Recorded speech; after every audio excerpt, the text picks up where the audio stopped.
lot of things that can go into a poor idle. You know, you can have a weak spark issue, a fuel issue, an air leak within the fuel system, or an air leak on the transfer ports, maybe an air leak on the carb install, things like that. So what I'm going to do is be going through all this stuff just to figure out why this engine is not talking correctly, because it sounds like crap and I just don't like it. And you know, I don't sell crap shit, so we have to figure this out. Alright, so the first thing I'm going to do is just take apart this cowling and just look for any air leaks within the system to try to get it to auto right. Okay, so I have all the shroud covers, bolts removed.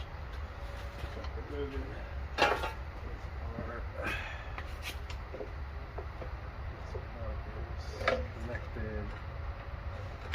Set this down.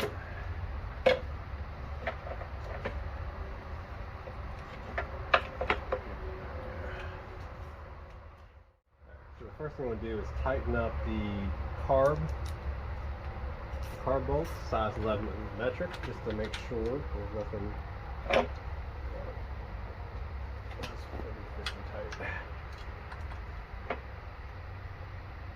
That's really tight too. Maybe I made a mistake, didn't tighten them enough. Doesn't seem that way right now, but that's a good idea.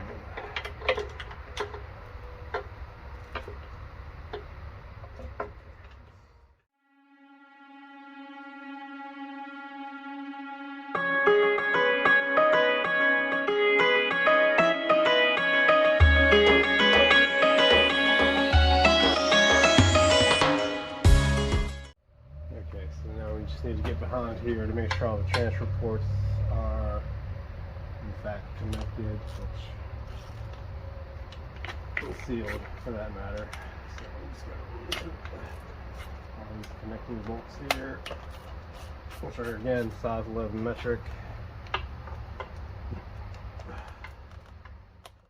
Okay, so what I found was all the transfer bolts were loose. This one right here was actually sticking out, so I tightened up all the bolts all the way up, and then I went to the B side and tightened up all the transfer bolts here, so there's no air leakage going on to cause inconsistent fuel. So the next step is actually just to put this plate back on, and then you know, we're gonna make a talk, and hopefully you know, that was the issue.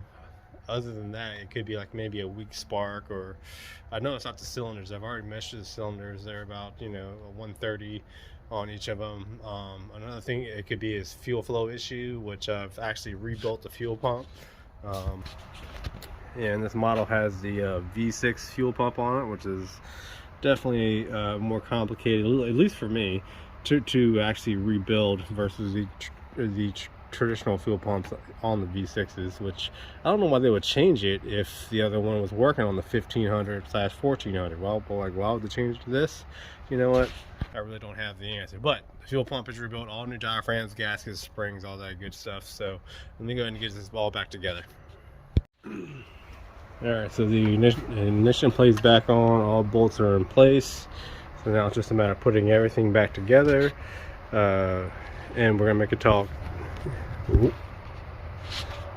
just to see if the air leak or whatever was the problem. So we're gonna find out. After that, we move to fuel and spark, because that's the only thing left on my diagnosis.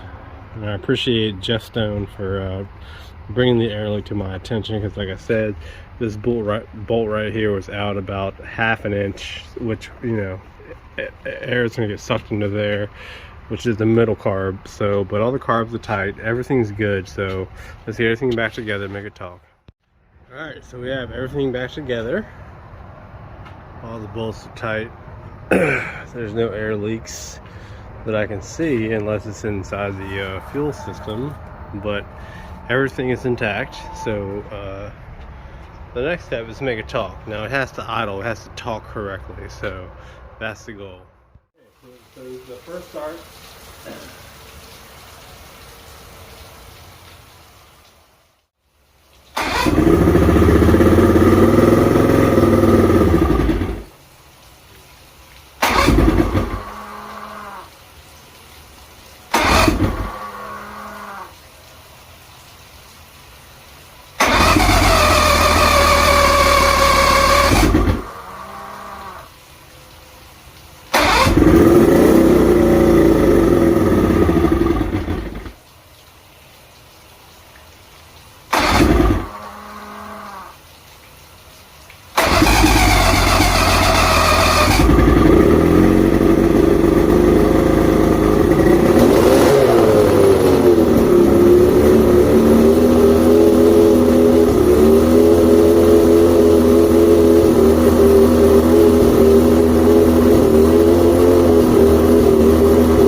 Okay, so now I've checked the plugs, rebuilt the fuel pump, rebuilt the carbs, got the trigger loose, you know, got it idling. I still have a chirp, which is driving me nuts. As you can see, everything is very clean. I did test, make sure there was spark to all cylinders. So there's spark. Now, whether the spark is good or not is debatable. So now what I'm going to test is the actual voltage going to the coil from the switch box, just to verify that it's getting the correct voltage. And it should be around idle around 150 to 200 or something like that, if the switch and the switches and the stator are doing what they're supposed to be doing. So we're going to go ahead and do this. Let me get a camera stand.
So all of them are around 250 except for coil number 4. So that begs the question, is it the coil or is it the switch box? So the bottom controls the even numbers, which would be 4, and then the top controls the odd coils. So it's either the switch box or the coil. I'm gonna go ahead and remove the coil and test the coil. Always something. Alright, so between the positive and negative, I'm looking for 02 to 04. Okay, there you go. So the coil is good, so it's the switch box. Alright, let's just change everything, you know? Like, F this motor, we'll just put this motor in the trash and just start with a new one. I don't know. Alright, so what I'm going to do is go ahead and just change out both switch boxes. It's always a good practice. And then if I have a 3-cylinder, I only use one switch box, and I can use after that. But I'll check it off. But yeah, I'm gonna have to do all the spaghetti, and yeah, it's got to talk by then, because everything's I mean, knock on wood, everything's good, allegedly. All right, let's get it done. Okay, so the coil tested good. 250, 250, 250. This was only getting 140 or something. 250, 250. So I replaced both switch boxes. Yeah, so we're gonna make a talk. Take number 347. Here we go.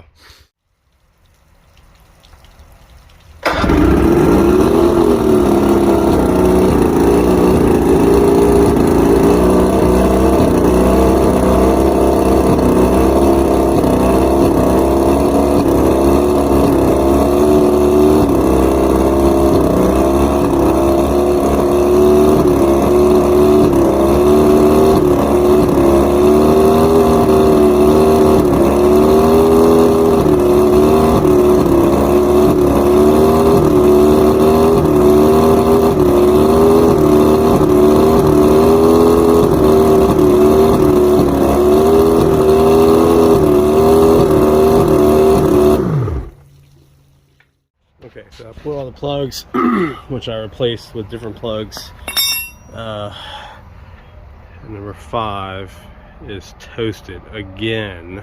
This was actually a new plug. All the other ones seem to be correct, but why is number 5 getting toasted? Look at that. It's bad. It's fouled. Okay, so I'm replacing number 5 again with a a fresh spark plug. I'm going to fire it up and see if it still chirps. So this definitely seems to be the culprit. I don't know why it's charring like that, but I don't know. Let's replace it and find out. All right, so replace number 5 spark plug, which is fouled. Take number, I don't know, I lost count. I think we're at like 500,000 or something like that. I'm gonna turn the water and we'll make it talk.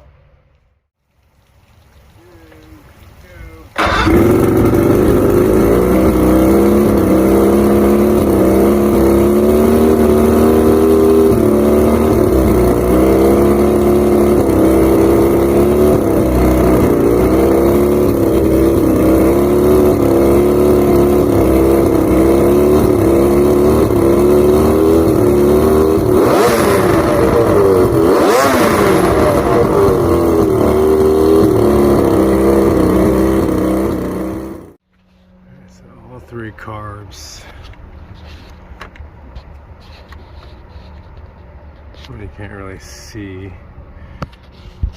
on the bottom. If you want in the way.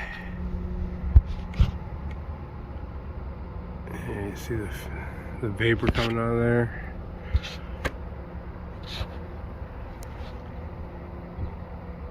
Hard to see there. Definitely very evident. Number 1. Yep, you can see it there too. Yep, coming out there.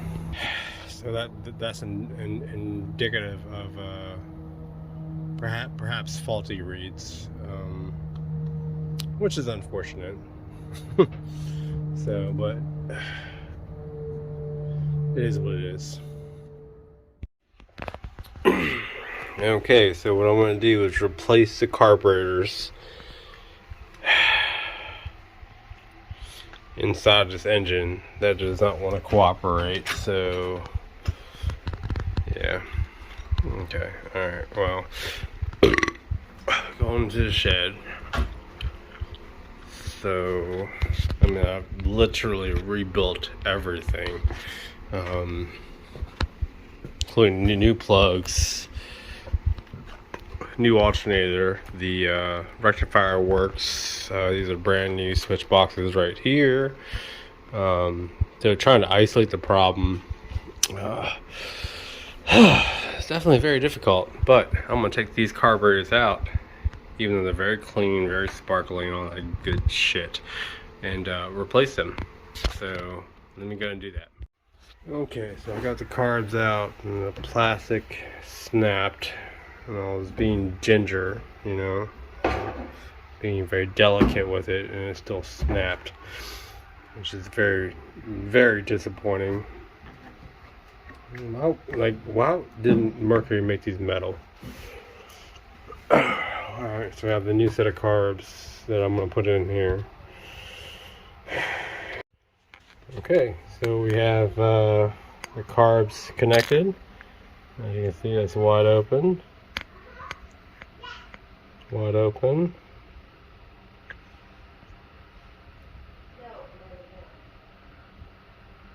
Wide open. Okay, so I'm going to try to install these without breaking these stupid plastic things. Now, I do have some, I have this stuff. This is from NLA Marine, which are supposed to be stronger, but I'm trying to install these without those, so let's go ahead and get these installed. Alright, so the ultrasonically clean carbs are installed. Got all the wires hooked up for the choke mechanism, so I just have to put all this back together, and well, it better act right, you know what I'm saying? Like, it better act right. This whole thing has been just a plight, you know what I'm saying? So it better act right. It has all new electronics, everything. Everything's been rebuilt, so act right. Yeah, hashtag act right. Alright, take 5,787, so we're going to make it talk. Let's see.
Okay, so there's tons of reasons why the idle can be off, surges, misfires, things like that.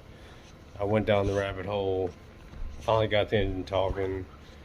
It was definitely a process. This is one of my longer videos, but you know, I figured it out. You know, and this engine's going to California to Doug, and I appreciate him trusting me. And I run a very honest business. You know, I want people to receive the best engine that they can possibly get. So I'm definitely exhausted after working on this engine. So hey, you know what? Happy boating. I appreciate you guys for watching. I'll put some links in the description on the parts that I use to test and diagnose everything.